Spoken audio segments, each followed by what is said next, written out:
Hello everyone, welcome back to the channel. I'm Toad Knight, and today I am continuing my Rune Factory journey. Buckle in because this one is a doozy.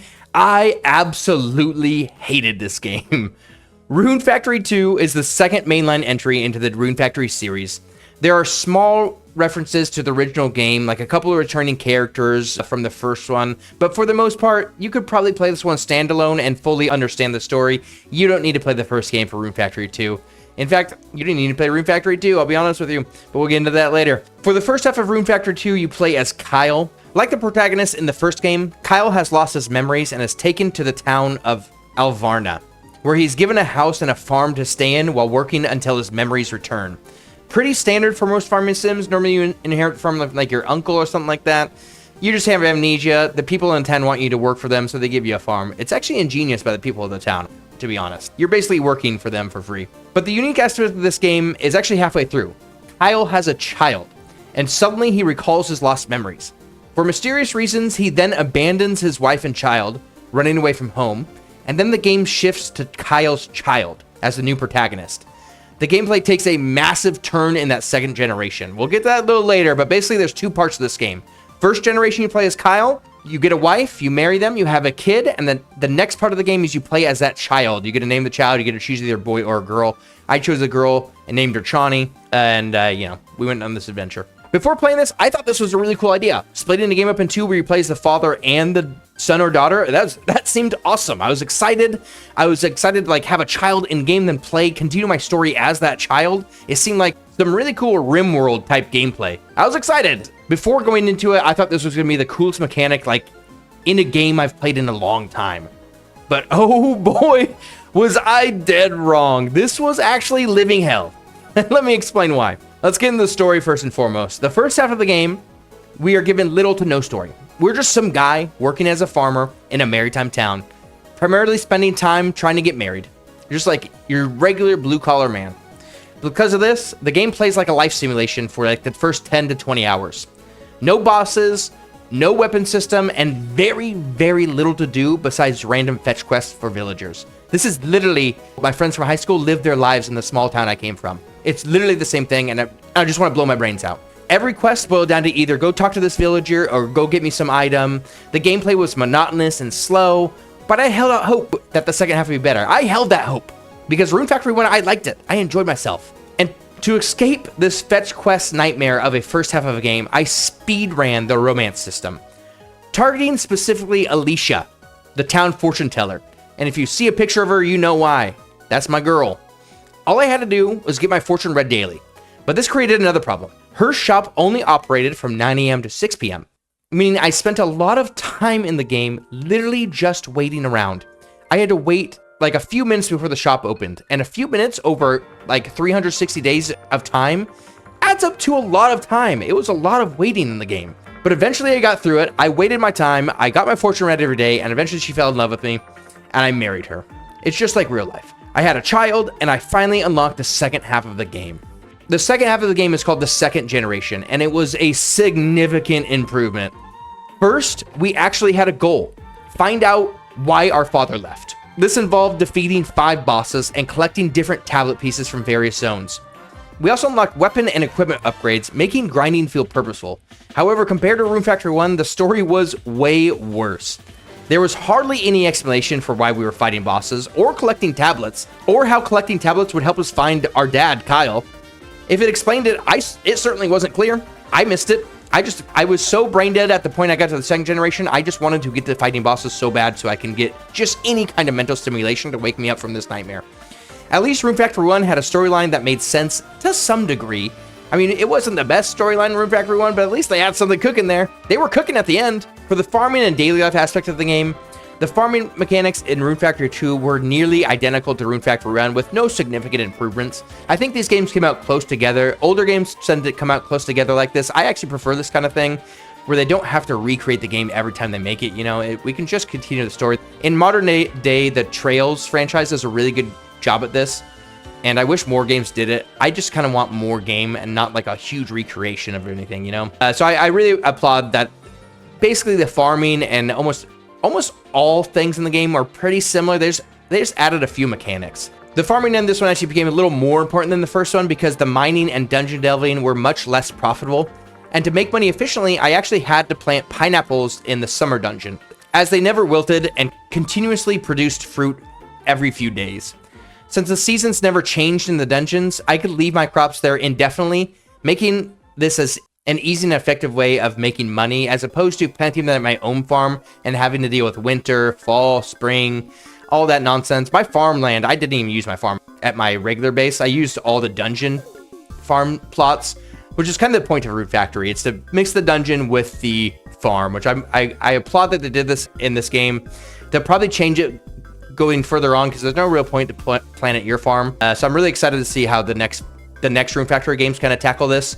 I really like that they forced me to plant crops in the dungeon, though, kind of mixing combat and farming, which is what Rune Factory is supposed to be about, in my mind. The town and social aspects of Rune Factory 2 were the worst part of the game. The relationship system followed the standard farming game mechanics: complete quests, giving gifts, talking to villagers daily, celebrating festivals, etc., etc., etc. We all know, if you're this deep in farming sims to be playing Rune Factory 2, you know the deal now. You know what's going on here. It's pretty standard. However, since the second half of the game isn't accessible until you get married, these social tasks are the only meaningful thing to do for the first 10 to 20 hours. The sheer repetition of these tasks made the game feel mind-numbing. It was difficult to pay attention to conversations because of monotony. Once I had a child and the second half of the game began, I rarely spoke to the villagers unless absolutely necessary. Their writing was shallow and none of them had meaningful character development. There's also a quest board in the game, which I used at the beginning to build friendships. Each time you increase a friendship or a heart level for a character, they would send you on some generic quest that you get from the quest board. But once I had a wife, I completely ignored the system because it became meaningless. You just do quests for small little rewards, and it really wasn't worth your time in the second generation or after you get a wife. Now on to the real meat and potatoes of this game. This is why I like the Rune Factory series, and it's because of the combat. The combat in this game is basic but fun. This is a DS game from the 2000s.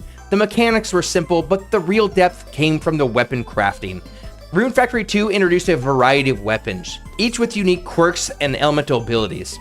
A significant new addition was the skill seals, abilities that could be equipped for weapons. For example, I frequently used the Power Wave short sword skill, which allowed me to send out a wave of energy to stun monsters. Magic was expanded as well, with the introduction of magic staves. While I didn't use them in my playthrough, they allowed for a full mage playthrough, something I hope that remains in the future of Rune Factory games. The dungeon system changed slightly from Rune Factory 1. In each dungeon, there were large stone slabs, requiring the player to complete small quests to obtain pieces of broken tablet. While bosses could be fought anytime, the final dungeon required collecting all the tablet pieces first. The bosses had similar mechanics to Rune Factory 1, which was good, since they were well designed for a DS game. Most of each dungeon was blocked off in the first generation, but the second generation allowed free exploration. While parts of the final dungeon were frustrating, overall the dungeons were well designed and made me excited to see how the series would evolve. The pacing of this game was atrocious, and honestly this is what really killed it for me. The first generation was incredibly slow and required hours of mindless grinding, monotonous repetitive tasks before unlocking the engaging gameplay in the second generation. The only real goal during the first generation phase was getting married and the romance system, which was painfully slow. The second generation improved on pacing slightly, but it still had major flaws. Most of the time was spent grinding, forging skills to craft stronger weapons. Since weapon crafting required rare monster drops, I spent entire days grinding mobs just to obtain a single necessary item. This loop continued for 20 to 30 hours until I reached a forging skill of around 50. Since each weapon swing consumed RP, which is stamina in this game, having a strong enough weapon was essential to avoid exhaustion mid-battle. While I appreciated this mechanic, the grind was exhausting and repetitive. And honestly, once you get to forging level 50, that's when you can beat the main boss, so just stop there, create a nice weapon, and go fight the main boss, because you're done, soldier. You put your work in. Overall, the forging pace was okay.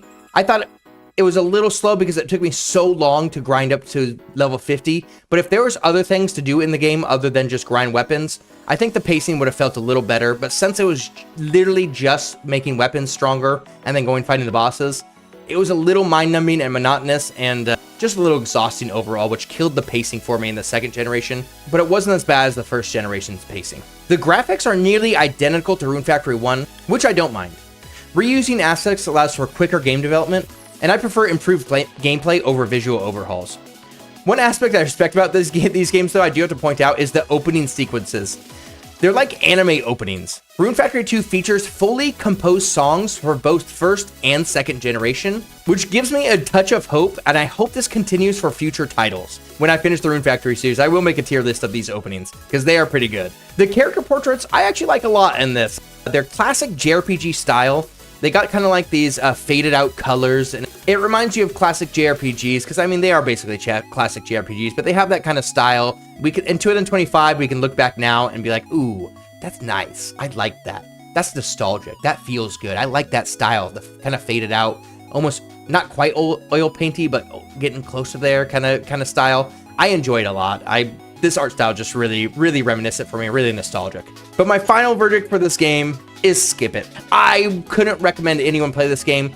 The mental fortitude I needed to get through this game was crazy. If I wasn't making a video series about it, I would never have played this. During my playthrough, to get through this, I watched the entire Saw franchise from the first one to the end one, and I watched over 30 different movies in that time, just on my second monitor while I was grinding.